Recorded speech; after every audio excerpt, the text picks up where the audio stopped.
todos.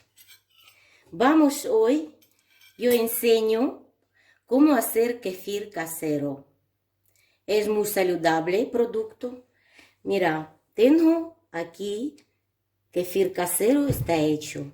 Voy a cambiar y enseñar todos cómo hago. Mira, kefir hecho, tengo que limpiar. Mira qué rico, qué espeso, qué bueno kefir. Ahora metemos, tenemos que limpiar jara y kefir. Limpié yo hongo, es un hongo de kefir, así, está limpia, limpio con agua de grifo corriente. Yo compré ese hongo Amazon. Quien quiere puede comprar Amazon o preguntarme a mí. Entonces, kefir está hecho. Ahora, jara limpia. Meto jara limpia.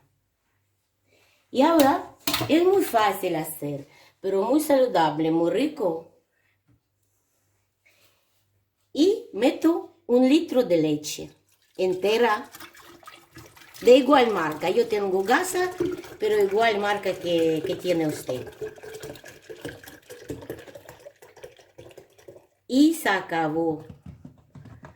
Tan fácil, saludable y ya está. Un día, segundo día, ya va hecha. Depende que tiene tamaño de hongo. Mira qué maravilla tiene kefir. Bueno, chicos, quien gusta mi canal, suscríbete. Pones class.